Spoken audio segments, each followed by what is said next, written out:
The morning sun broke through the golden curtains of the royal palace, flooding Queen Esther's chamber with light. Her heart pounded like a war drum beneath her royal robe.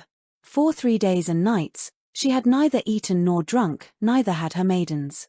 Her lips were pale, her eyes tired, but her spirit burned bright with divine courage. Today, she would go before the king uninvited. And in Persia, that could mean death. Esther stood before her mirror as her maid carefully placed the royal crown upon her head. "Your Majesty," whispered the maid, trembling. "Are you certain about this?" Esther looked into her own reflection not as a queen, but as a woman chosen by destiny. "If I perish," she said softly. "I perish." The palace corridor stretched endlessly, lined with marble pillars and jeweled floors that shimmered like a river of light. Servants froze as Esther walked past. Her every step echoed through the silent halls, the step of a queen risking her life for her people. Beyond the great doors stood King Ahasuerus on his throne, clothed in royal majesty. Around him, guards stood like statues, their spears glinting in the light of golden lamps. Esther approached the inner court. The king's eyes lifted. Time froze. Every breath in the room halted, every servant waiting for his command. Would he smile, or rage? Would the golden scepter rise, or would the guards seize her? The king's gaze softened. And then, slowly, he extended the golden scepter toward her. A collective sigh filled the hall. Esther's heart trembled with relief as she stepped forward, touching the tip of the scepter. "Queen Esther," said the king with a curious smile. "what troubles you? What is your request? Even to half of the kingdom, it shall be granted." Her lips parted, but her words were chosen with the wisdom of heaven. "If it pleases the king," she said gently, "let the king and Haman come today to a banquet I have prepared for you." Later that day, the royal table gleamed with silver cups, ripe grapes, and the finest wine of Persia. King Ahasuerus reclined beside Esther, and Haman sat across from them, pride swelling in his chest like a peacock before mirrors. As the wine flowed, the king leaned forward, eyes locked on Esther. "Now, my queen," he said. "What is your petition? Ask, and it shall be granted, even to half of my kingdom."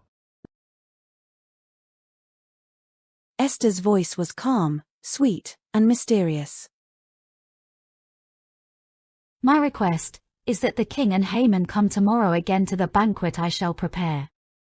Then I will tell the king my desire." The king smiled and nodded. Haman grinned, certain he was favored above all men in the kingdom.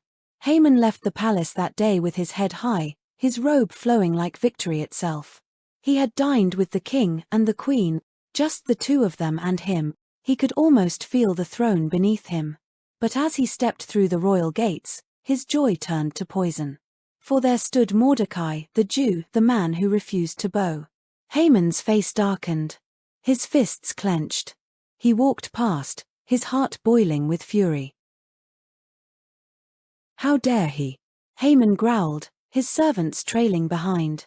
"How dare that miserable man sit at the gate when I, Haman, am honored by the king and queen themselves?"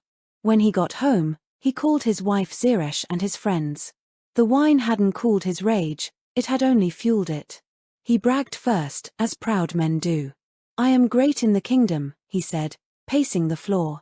"I have wealth, sons, and the king's favor. Even Queen Esther invited no one but me to dine with the king, and tomorrow again me." Then his face twisted.